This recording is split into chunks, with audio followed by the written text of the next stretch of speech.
या देवी सर्वभूतेषु शक्तिरूपेण संस्थिता नमस्तस्यै नमस्तस्यै नमस्तस्यै नमो नमः।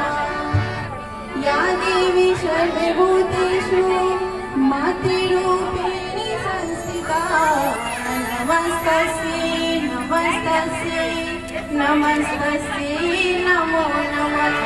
सर्वमङ्गलमाङ्गल्ये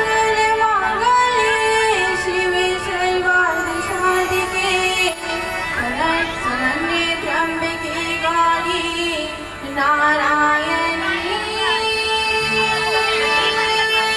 नमोस्तुते।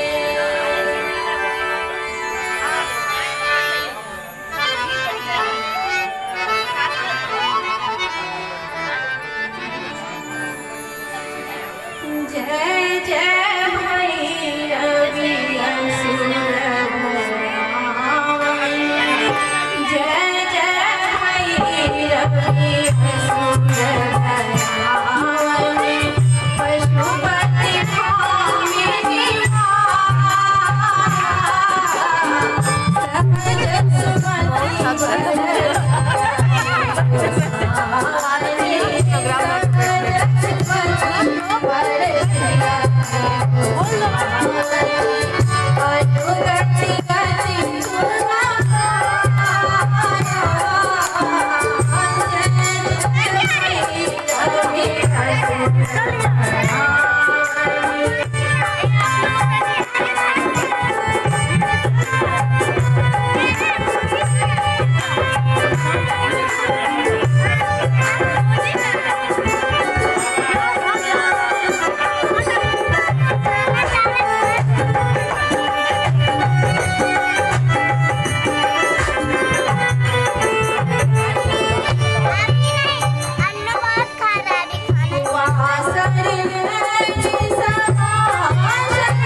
तो जागृत करने का गीत है, वंदना है। एक बार जिनका सामर्थ्य है एक बार खड़े हो जाए और खड़े होकर इस गीत को सुने। इस गीत को खड़े होकर ही सुना जाता है, ये भगवती का वंदना है। प्लीज एक बार खड़े हो जाइए आप लोग।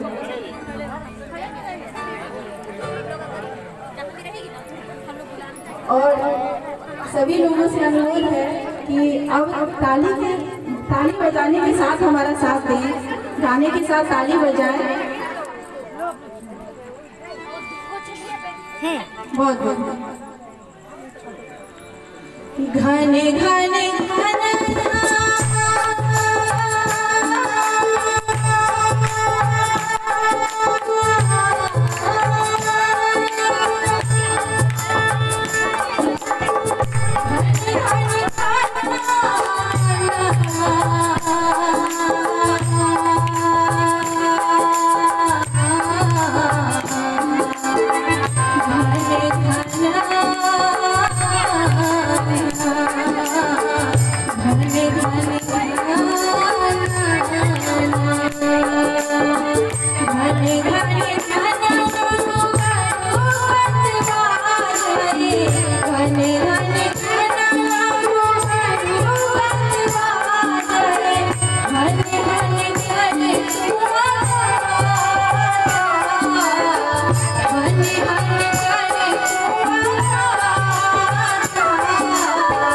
विद्यापति